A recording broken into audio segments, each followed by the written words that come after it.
Hello everybody and welcome to You Can't Tell It, Let Me Tell It. We have here today our special guest, CK, how are we saying it? Farrell. Like Gerald with an F. Like Gerald with an F. We're so glad to have you all tune in today. We're going to give you a couple minutes so that everybody can tune in. If anybody cannot hear us clearly, if you have any static feedback, please let me know now so that we can make sure that we're taking care of it and that we're getting everything in order. Please feel free to share the video today so that others can join in. This is just about us being able to have conversation, have real conversation, let me put it that way, with our guests, and to just, we get so caught up in having things so typewritten. We get caught up in, oh, this is my testimony, and, the holier than thou, and this and that. No, we're not going to reach everybody like that. We need to just be real, so that we can reach the real people out there that are struggling, that are looking for something to do. Hey Sharon, how are you? I can see distance. Last week I couldn't see anything. So can you guys hear us good? Sharon, can you hear us good? Is there any feedback? Because last couple weeks we had a lot of feedback, so we want to make sure everybody can hear us. Hi Tiffany. So I'm getting all my highs out now. Okay, so what we're going to do, okay, great, thank you. We're going to let Candace talk a little bit about what she does in her books, and she's going to, promote her books. So if you want to get them, please get them. We will make sure that we have a link and have everything for you guys. So Candace, tell us who you are first, and then we'll get into your story. Okay, who I am? Well, I'm a writer, a child of God. I've been on this amazing journey of faith, following Jesus and developing my relationship with him. I started at a point where, I grew up in the church, but even though I grew up in the church, I didn't always feel like I felt like church folks should feel. I didn't feel like I didn't understand what people meant by the unconditional love of God. So for me, I know a lot of people find God in the church. I was introduced to him in the church, but I didn't find him for myself until I had walked away from the church and I needed him to save me. And even though I pushed him away, he was, he stayed his distance enough to keep his eye on me, to keep me safe, but I could always hear him knocking at the door. So I finally let him back in again, So he's such a gentleman. I told y'all that before. God is such a gentleman. He's not going to go where he's not invited. That's right. So that's who I am as a person. Like I said, I'm a writer. I've been writing for about 15 to 20 years. Oh, wow. I started off writing. I would just earn my master's degree. I was 23 years old.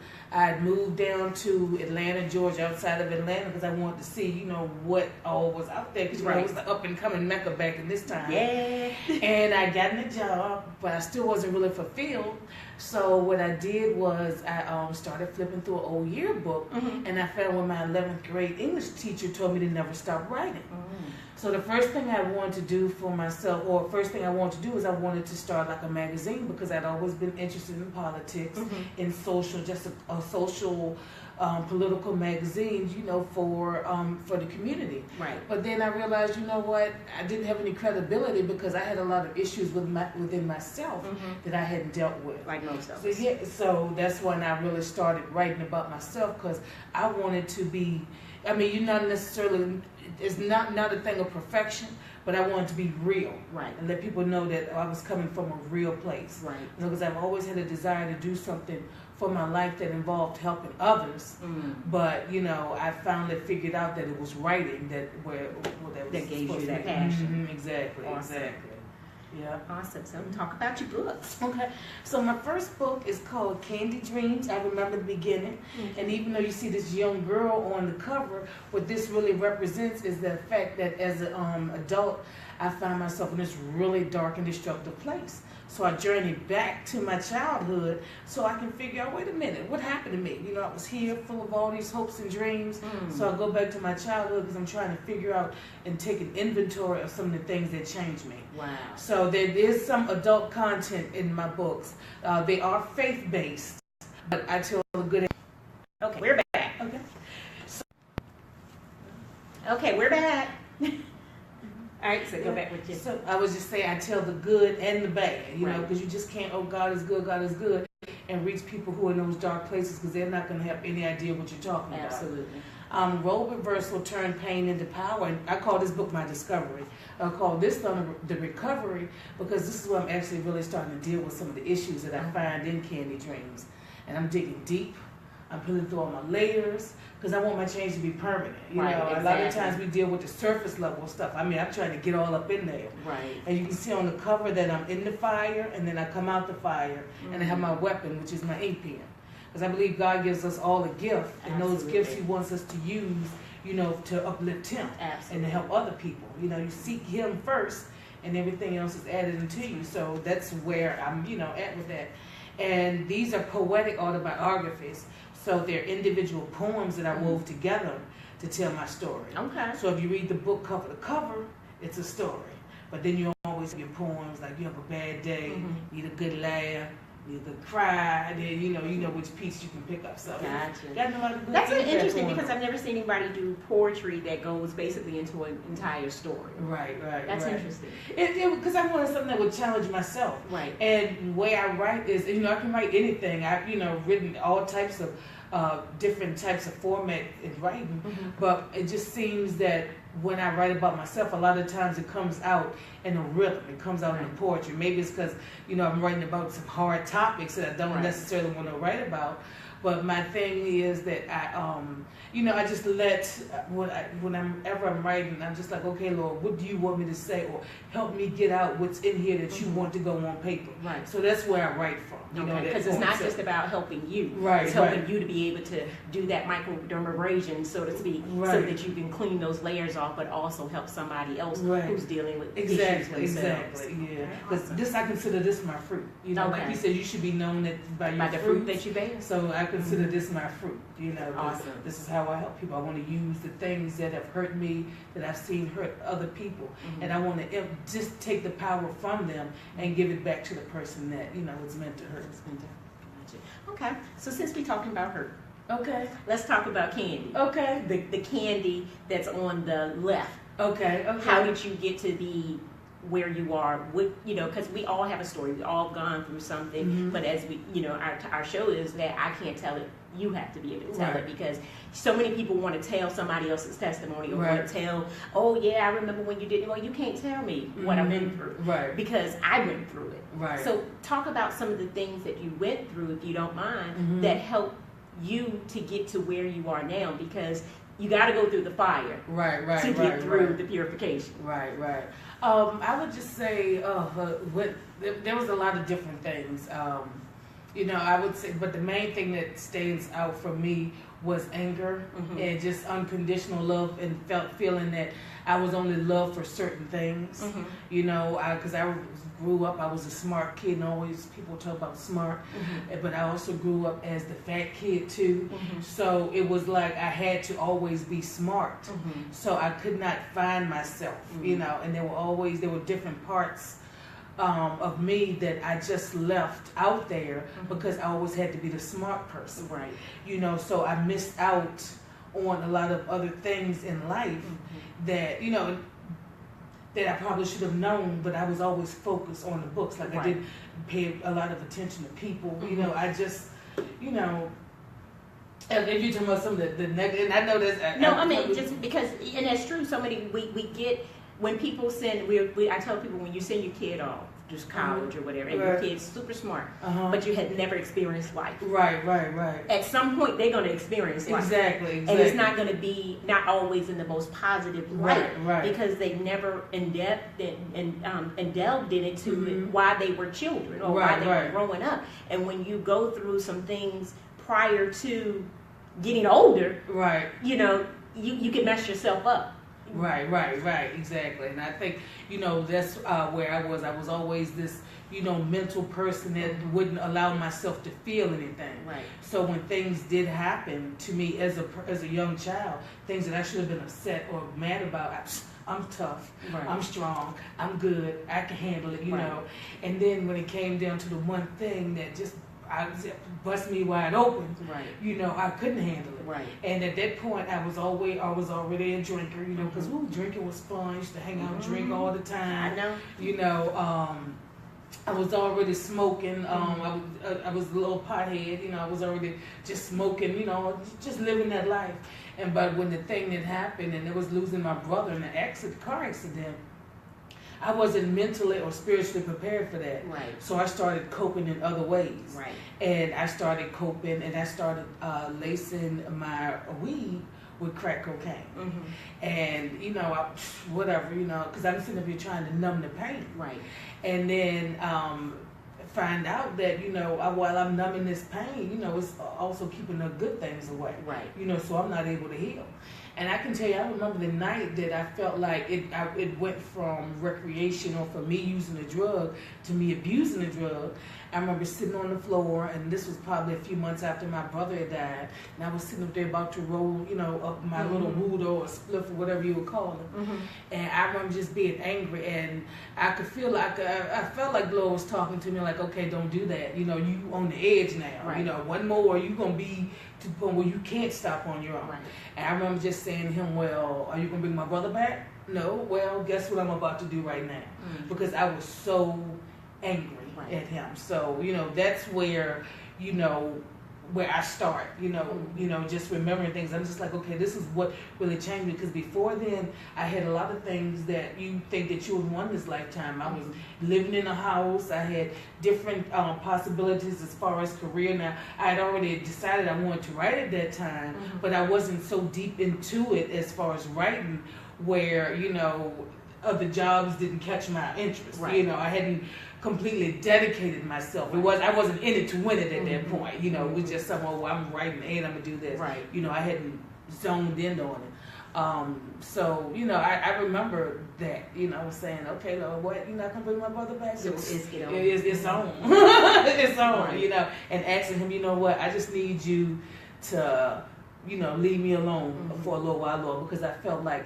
the only reason I had been blessed by him before is because I was always doing the right thing. You know, I always tried to, you know, I mean, you know, I had my teenage, you know, years and got fussed out a few times for not coming home on time and various other things. But, our typical teenage thing. Yeah, exactly. So, but you know, for the most part, I thought that I was a good child. Right. And I thought that, you know, like I had a dream, my brother that had died, I had a dream very young that he was going to die. But in the dream, it was my fault, you know, and so I guess being that I always felt like if I did the right thing, you know, and I lived life correctly, my brother wouldn't die.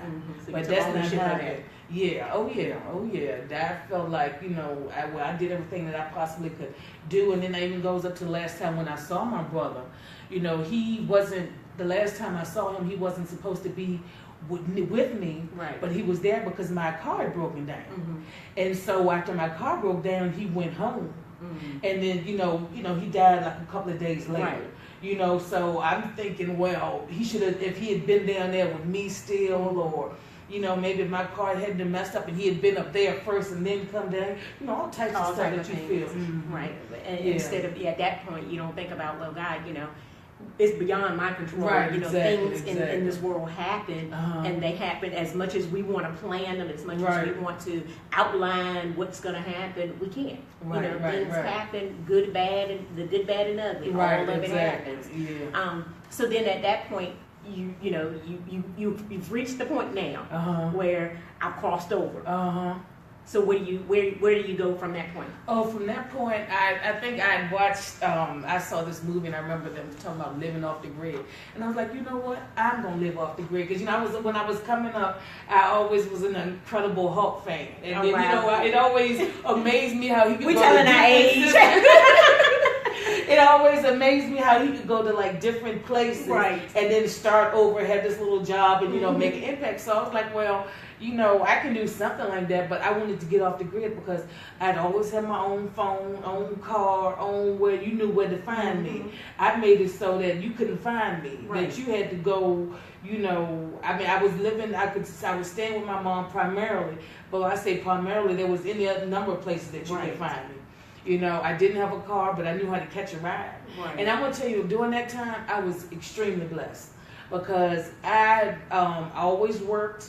And what someone was, would tell me, because I was like, yeah, I'm a junkie right now. They're like, no, you're not a junkie. You still got your job. You're not a junkie, because right, you put yourself in. Exactly. And whenever I would lose, like say I would move one place and I'd stay here for a couple of months.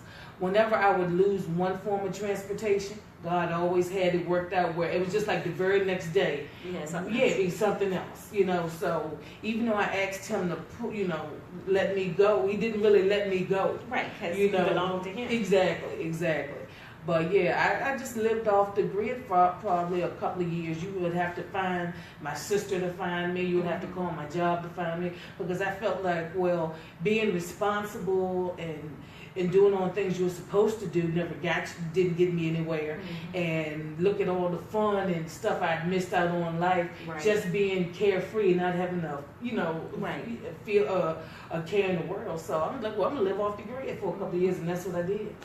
I did. So, and that's to me where I found God, because like I said, when I really start to understand who He was, to me, because when one thing fell through, there was something else there that I needed that took that place.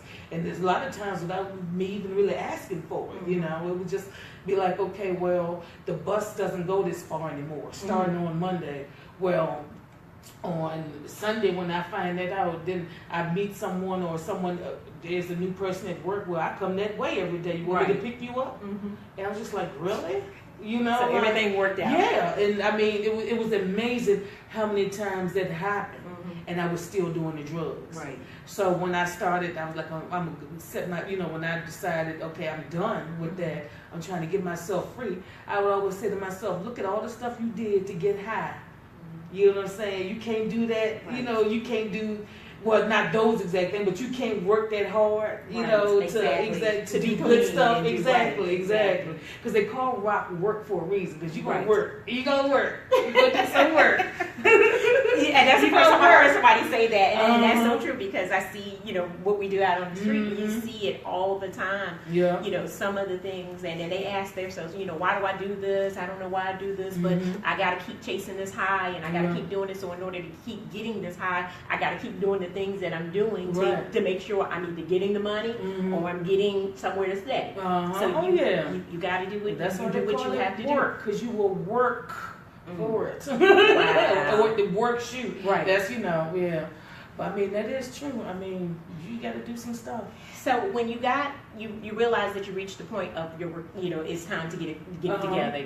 At some point it's like, okay, God, He ain't gonna keep playing with you. Right. You're like, gonna do it. I'm blessing you and I'm showing you who I am. And I'm blessing you because I love you, not because you deserve it. Because I love you that much. That's just who I am. Exactly. So I have so many people out there that are trying to find recovery and trying to find it, and they want to go into facilities because their family tells them. And you can't ever go into a facility because they want you to. Right. It has to be a decision for yourself, because if not, I can't foresee it lasting. I mean, I know in alcohol, being a former alcoholic, I know that I couldn't do it for anybody else. I had to make that decision on my own that enough was enough. Right. So what would you tell those that are still struggling? Well, I'm dependent on the drug, and when I went to school, I actually taken a class on drugs because I was always interested, because I knew how they impacted, my parents' lives. Right. So I was always interested in that psychology of drugs. But I think one thing I learned about the drug, that you learn what you're putting in your body, because the nature of the drug that I was doing, not only was it a psychological high, but it was a physiological high. So one day you might wake up and you're battling the mental high, like the depression or the anger or whatever it is that you're trying to cope with by using the drug. And then another day it could be legitimately your body saying, you got to do something. Right. Like you either got to put something has to come in me or you're going to get sick. You know, so I learned, you know, because I didn't want to go to rehab because I've seen a lot of people that went to rehab and that went to rehab numerous times. And when they came out, they might have been free off the drug, but they had a whole nother addiction. And I'm not talking about a drug addiction. I'm talking about an addiction of nastiness or bitterness or, you know, and I'm not saying that for everyone, but I saw enough people that made me think, okay, I don't want to go to rehab. You know, I said, my own rehab is just going to be me and Jesus. He will have to help me wean myself off of it. So, you know, that's how, you know, I approached it. And I had a friend that I was working with, you know, and we started talking. I guess, you know, people that I'd been working with for a while knew that something was not right. You know, they knew, I mean, you know, they could tell what was going on, you know. And so she told me, treat it like it's the flu. You know, for me, treat it like it's the flu. So, you know, that's what I did. So when I started weaning myself off, whereas, you know, I would start, you know, I would have my normal amount that I would intake, you know, I would lessen that. And then I would like take some flu medicine, put myself to sleep for a little while. And so that brought me down. So it's almost like you were just treating it with another drug, but just not a narcotic. Exactly. Until I got to the point where I wasn't, you know, doing any of that. But I couldn't, like, I knew I couldn't go complete cold turkey. Right. You know, and I would go as long as I could without getting that feeling like, you got to do something, you know. So then, like, say, I remember, you know, I would get it down to, well, maybe I would just smoke maybe 1 or 2 a night. Then I got it down to the point where, okay, well, I'm going to skip Tuesday and Thursday. And then, okay, I got it down to the point where when I got it down to I could go a whole week, I was just like, okay. Yeah, like, okay, I'm doing something now. Like, we doing something like that. This is progress. So then once I got it down to a week, got it down to 2 weeks, you know, 3 weeks, until, you know, they say 21 days make a habit. So once I got to the point where it was like a month, you know, I was like, okay, I think I'm okay. Now I still struggled with certain things. You know, I still had an underlying drinking, you know, doing a lot of drinking, but it wasn't the crack. It wasn't lacing the rocks in my weed, or at this point cigarettes, because you know, when you're doing that much lacing with rock, you can't always afford the weed, but you can afford some cigarettes. So, you know, when either or, but it was just putting that distance, and then also paying attention. By doing it that way, I could pay attention to the cues. I could pay attention to the things that made me want to smoke. So I'd be like, okay, I need to eliminate that from my life, or that process, or this person, you know, or I can't do this anymore because this is what, bro, I got to find a new way of thinking about that. So by doing it that way, you know, I was able to catch the cues, you know, the things that would get me going and make me want to smoke. And I would tell people sometimes it would, even if something would really upset me and I was in that period, because it took me, and it still took a while, you know, for me to adjust to being clean, because it's like you have to learn everything over again. You know, it's like I had to learn how to walk again. You know, because my body was functioning, the drug was holding me up. I felt, you know, I had to learn how to talk again, how to think again. You know, what I look like again. It was just, you know, like a whole. It's a new person. The person that I'm supposed to be. I now have to see them in a whole different light and experience who this person and embrace who this person is. Exactly. So, I mean, you know, it's a journey, and it can be scary. I can imagine. You know, because, you know, that rock was my crutch for a while. You know, and then you throw it away the crutch, and you out here, and, you know, especially just going out, just being normal. It was so hard to be normal for a while. You know, like just. Because what is normal? Exactly. And so, you know, I went from being what I thought was normal to being, you know, addicted, you know, to smoking these Buddhas and spliffs and, you know, and so just to come back and find a new normality, it was, you know, really strange. Like even going out, the simplest things, going out to eat to dinner was like different. Like it was always my first time.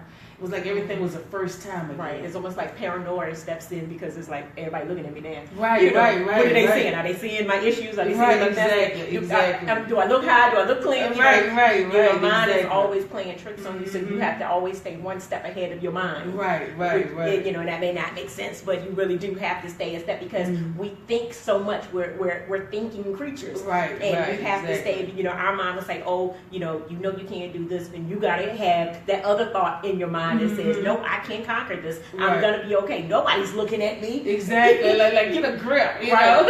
Right. Grip on yourself. Right. It's crazy to know that. Yes. You know, but you have to have those kind of conversations, especially when you're coming off of an addiction. Right. To make sure that I am sane, you know, Exactly. even when I don't look like I'm sane. Right. Or, I really am feel okay. like it. Yeah. Right. It's like I say, it was a mental thing too. It's messing with all your nerves and all your stuff in your head. You know what I'm saying? Your serotonin. Because you're burning out some cells. Exactly. You know, exactly. when you're doing that, you're damaging your body, and you have to, you know, it's a rebuilding process. Right. Exactly. It's not just that God is rebuilding you, but you have to be physically rebuilt. All those cells that were burned, right. you got to, you know, work and think and do other things that will cause your cognitive to come back to the right reasoning. Exactly. Oh yeah, so it's quite a journey. And I just remember getting there, you know, to the point where I'm just like, okay, I think I can stop looking over my shoulder now. Like, I think it's pretty much gone. Right. You know, like there are always issues that are going to be underlying. And like and I think, you know, I can admit this. Say that I will always have anger issues. You know, I will always have a part of me that's just angry, and I don't know if it's like to go anger management. And I'm just like, wait there. I mean, I don't think, because I think anger, some part of anger, human, I think it's real. Right. You know, it's real and it's justifiable. Right. And you're supposed to be, you know, some things are supposed to right. make you some angry. Things, if they don't you make know, you angry, then I think that's something wrong. Then you do You just got to be able to control. Right, exactly. So I always felt like I was always gonna, you know, that's always gonna be a part of me. But now I feel like I know what to do with it. Right. You know, like if something upsets me, you know, I feel like I know what to do with it. Right. I've learned how to cope, and I've learned how to channel. You know, and if it's, you know, something that you know, that's just really bad, then I'm just thinking, okay, how can I use this, or how can we use this, you know, to help someone? Like, why did God allow this? Why am I hearing this? Because I feel like He doesn't give you anything that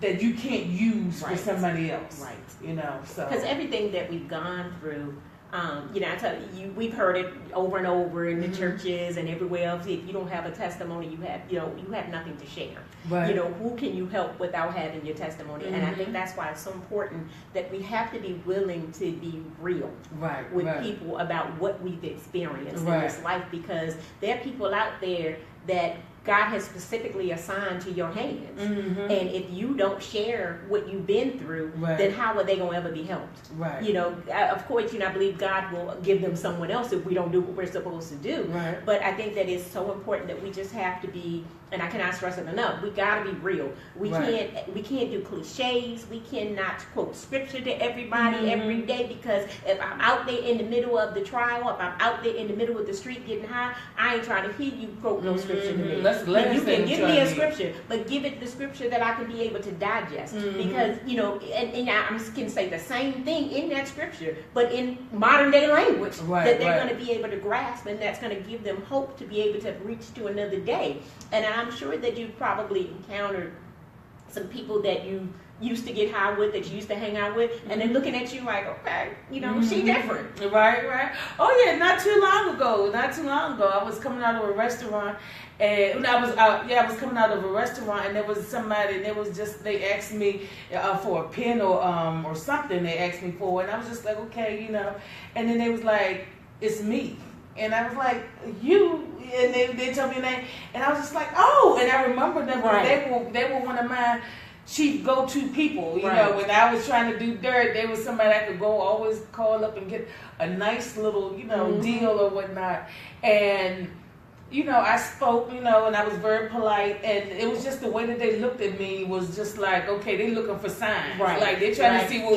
Can I get a buy here? Yeah, exactly. You know, like, she's still... You know, but I think they could tell, you know, like, no. And I do believe that when you know, when God has changed you, and He's changing you, there is a different look. There is you see His light in you, and that's what when we go out, we pray, and every time we ask that, you know, people not just see us, but they see the God in us, that they see the light of God, that it's not about anything that we do. When we in a dark room, we just light up. You know, like that, you know, that little shadow that has a light spotlight on you, because they see something different in you. And that's what our whole goal of everything that we do. You know, whether it's through your book or whether it's through these conversations or whatever it is. We just want people to see that you can change. Right, yeah. And that's, you know, times before I go speak or before I do spoken word, that's my prayer. Like, I don't want them to even see me. Let them see what you want them to see. You know, let me,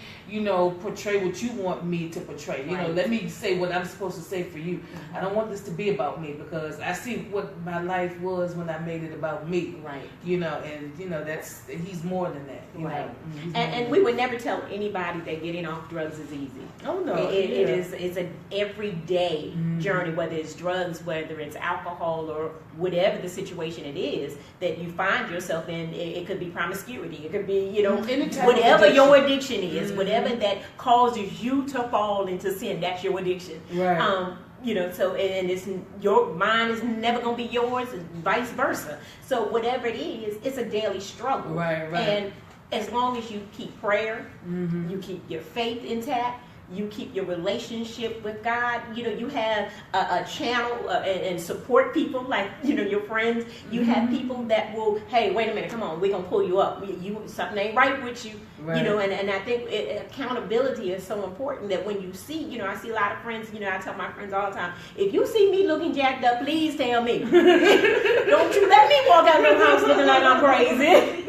You know, because that's what friends do. If you are a real friend, you hold me accountable for my actions. You make sure that if I'm not talking right, you know, just like if they say I need anger management, maybe I need to look into that. Right. But and I know they said it as a joke, but because I take things when I do my ministry, I don't play. Right. I when I'm going out there, I don't have time. I can't sugarcoat stuff when I'm out on the street. And to me, you're not supposed to. You cannot, because you're dealing with real lives, real people. You know, being out there on them streets, when I got somebody that's standing there high and trying to talk to me, or I got multiple personalities that I'm dealing with on that day, I don't have time to say, okay, honey, you know, I got to get that one person that has the cognitive with them in front of me. So that I can speak to that. Because if you're speaking to 3 and 4 different personalities, you need the one with the most sense. You know, that's going to grasp what you're saying. That, you know, honey, we ain't here to hurt you. We just want to love on you. We just want to be the support system that you need, so that we can get you what it is that you need.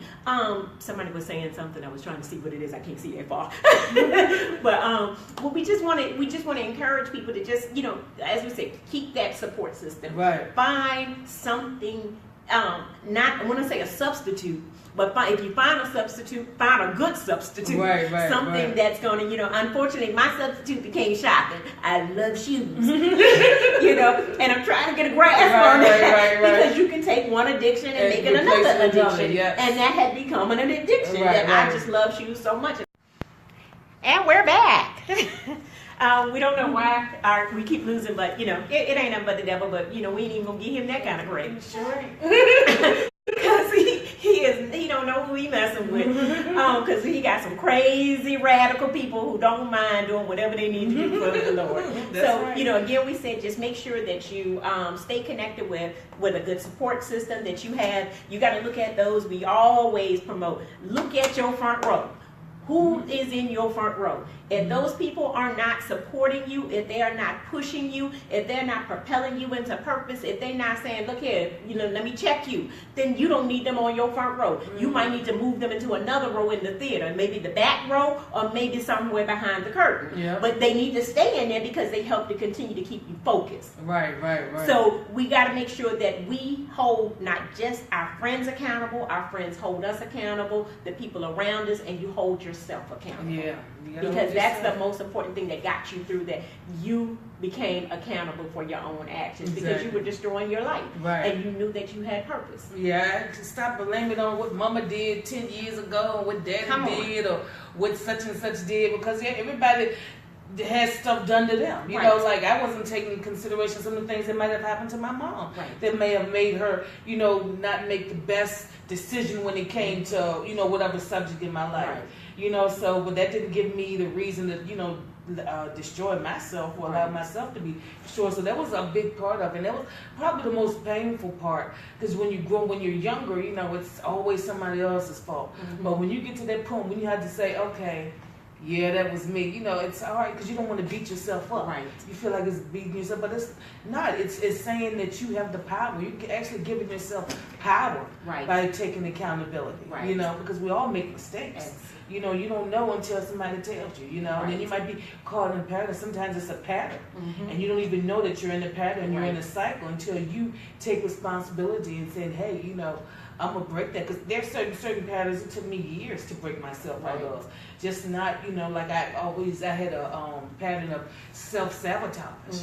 You know, getting to a certain point and thinking, you know, because I felt down about down in a certain area, or had lower self-esteem in a certain area, you know, just the change was so different that I'll be like, no, that me, the me that I'm trying to get to, the better me that I'm trying to be, oh, she's not real. I'm really like this. But no, she is real. You know, I am real. You know, this is not the same me that you would have been talking to 5 years ago. Not even 2 years ago, you know, probably.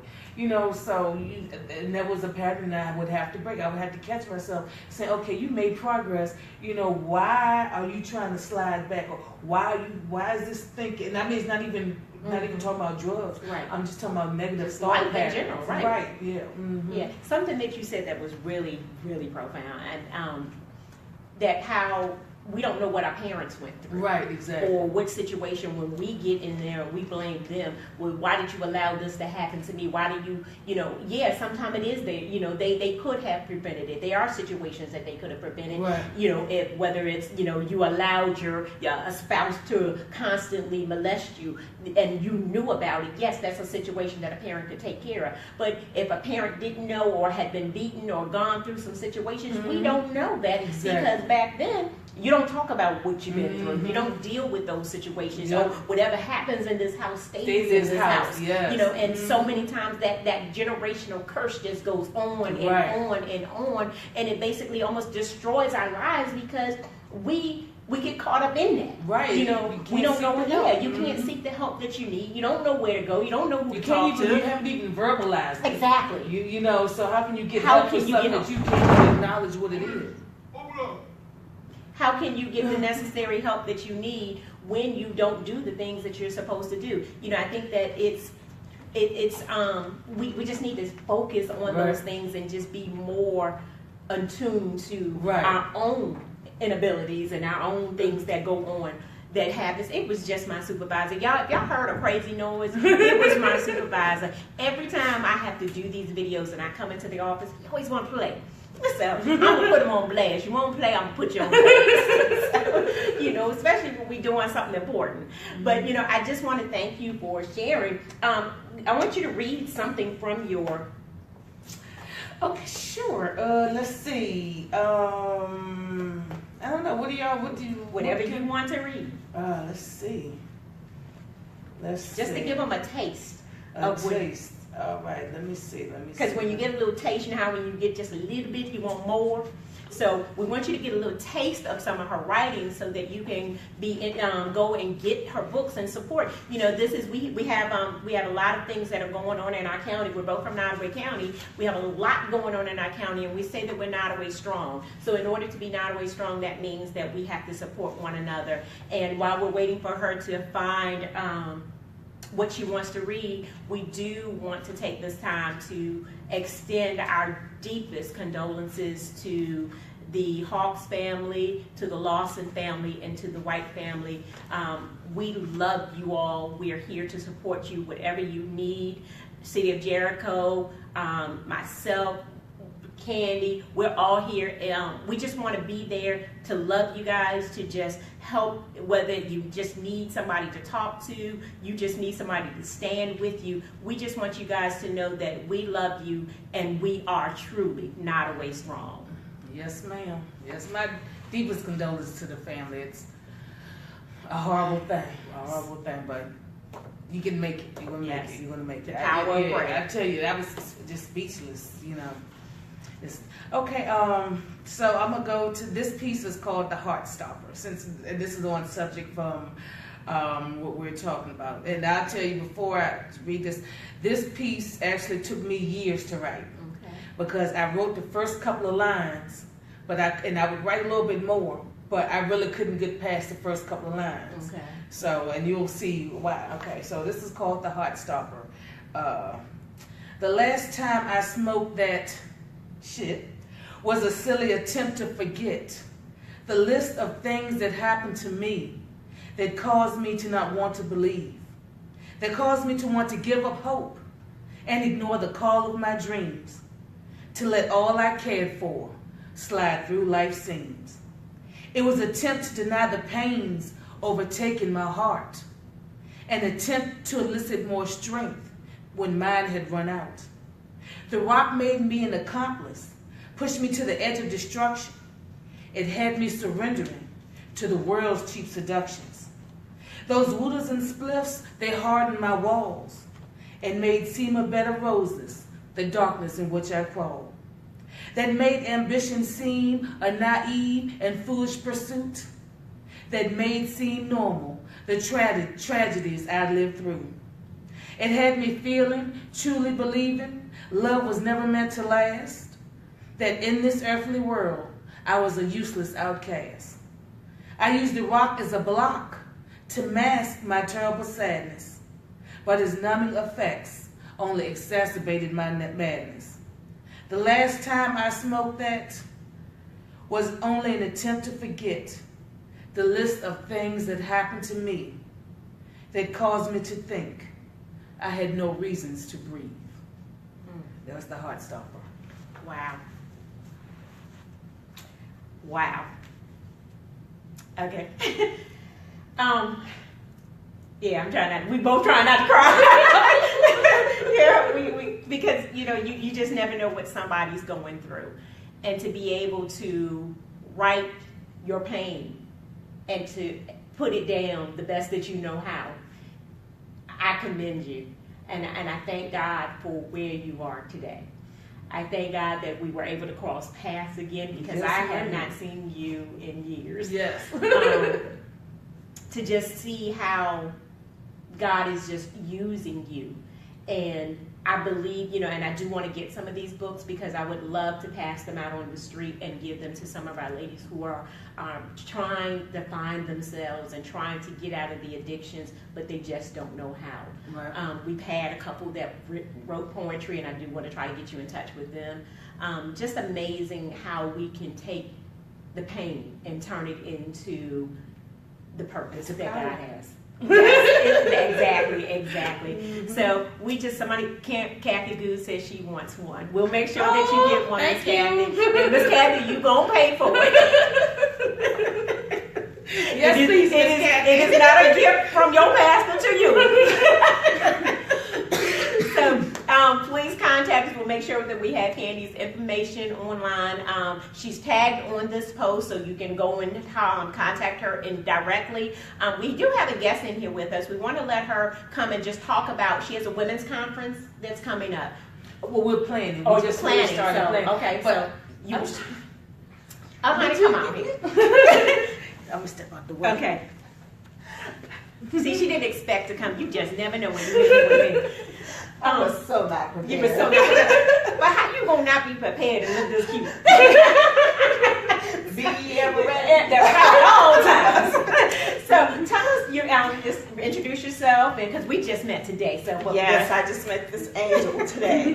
My name is Rose McKinley, and I am retired military and the wife of a pastor in Woodbridge, Virginia. God bless you. My husband's name is Pastor Eric McKinley, and we're out in Woodbridge, Christ New Birth Church, Woodbridge, Virginia.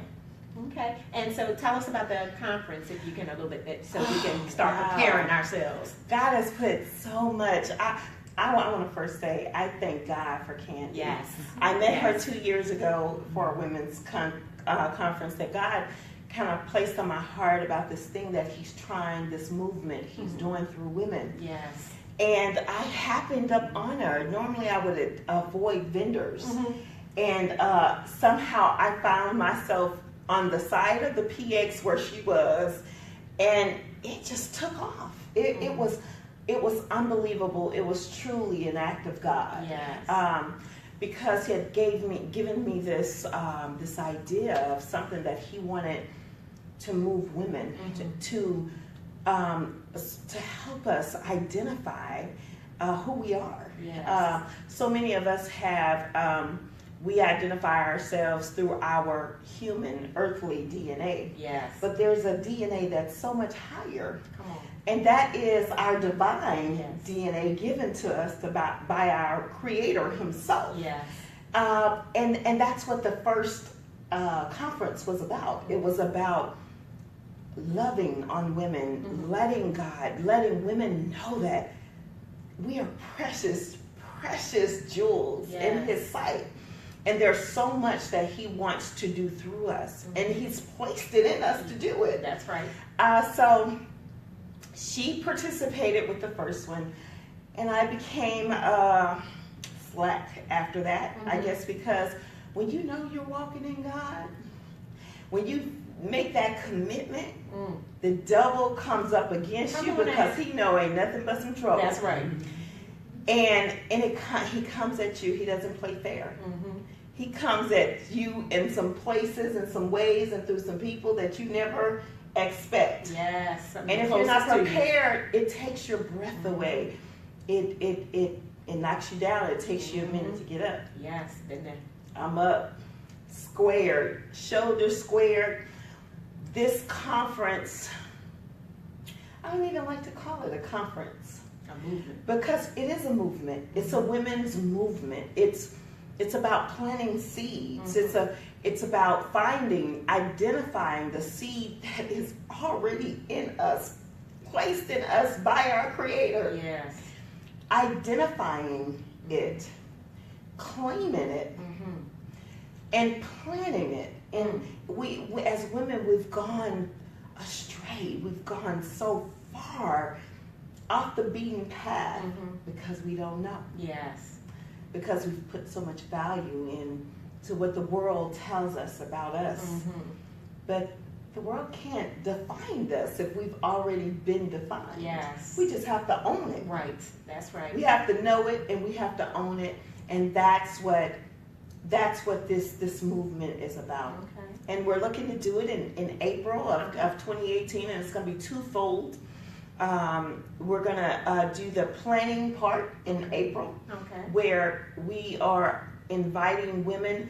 This is not church specific. It's a women's movement to carry on in Woodbridge and in Richmond, in wherever you go back to. It's about planting a seed in women, identifying that seed so that they can plant it and identify it in other women and in our young girls, and so that we don't make the decisions. These things that Candy's gone through and other women, like we're not the sum of our mistakes. Right. And our Father tells us that we are not the sum, but the world we take on more of what the world tells us. So this is about planting seeds. This is about planting. We're planting in April of 2018, and we're harvesting in November of 2018. All right. The devil is a lie. Come on now. He can't have us. He cannot have us. So I wasn't prepared for this. To be always ready, especially when you're around me. But I love God, and I love what He's doing, and to just encounter such beautiful women of God. My heart is just so full just watching the interview. You guys are have blessed me today. You truly have. And I thank God for it. Thank you so much. So again, the name of the church is Christ New Birth Church in Woodbridge, Virginia, 4421 Dell Boulevard, Woodbridge, Virginia. So when we get the information for the seating time, we will make sure that everybody gets it, because we are planning to be a part of it. We're going to make sure that we get some women up there, that we come, because it is time for us to start doing what we need to do, start helping our communities, helping people, because it's not, if anything that you do that is only for you, then you are selfish. Jesus. Yes. You are selfish. Nothing that we do should ever be about us. it's always about helping somebody else and helping God's people, because if we're not helping somebody else, if we're not doing something for someone else, then how are they going to ever grow? How are they going to ever be prosperous? And prosperous is not about money. Prosperous is about just finding who you are. That's right. So we just want to continue to help plant seeds in everybody's life that joins us, everybody's life that looks at this later. We just want to bless you to be a blessing to somebody else, because that's what it's about. It's never about us. It's about being a blessing to be a blessing to someone else. Right. So as we get ready to close, Candy's going to come on back. Thank you so much for joining us. And we're going to not hold you up much longer, but we just want to get out, Candy. Anything you want to say in closing? In closing, just one of my favorite sayings. God loves you just the way you are. He just loves you too much to leave you that way. So trust him. It's not always an easy road. That faith, a walk on the road of faith, it can be a bumpy road, because God's trying to get you to pay attention to him and not pay attention to everything else. So, but I mean, it's worth it. I mean, God is, the unconditional love is real if you allow yourself to experience it, but you have to trust, and it is a leap of faith. And like I said, it's not always going to be pretty. Sometimes it's a bumpy road, but it's the most beautiful bumpy road, that I've ever traveled. So that's what I want to say about that. Also, check me out on Planet Candy, Planet Candy with an IE. .com. I always have excerpts from my books. You can purchase my books from there or from Amazon, and then Donna's going to make sure that she has the link. But life is too short. Just try to enjoy the best, and try to, when God created you, he created you for a specific reason or for a purpose. He created you. It's beautiful. Find that in yourself. Find the God in you, and try to help bring it out in others. Absolutely. Someone said Mildred said it is a process. Absolutely. Mildred Fitzgerald Taylor. Hi, Auntie. Shout out to my Aunt, because she has been a big support. Thank you. My family has really supported me. Thank you, family. Amen. And she also wanted to know, is the conference going to be on the event link? It will be. It will be. It will be. We will make sure that once I get it and once Candy gets it, we will post it everywhere and make sure that people know about it, so that you can always get to it. Miss Kathy, we will always keep you in our prayers, whatever it is that God, that you stand in need of. We pray that God will give it to you, that God will open up any opportunities, will open up any doors, whatever it is that you stand, whether it's healing, whether it's health, whether it's finances, that God will deliver you, that God will set you free from whatever you stand in need of. We ask that God would have his way in you now, even now, whatever you're dealing with, in Jesus' name.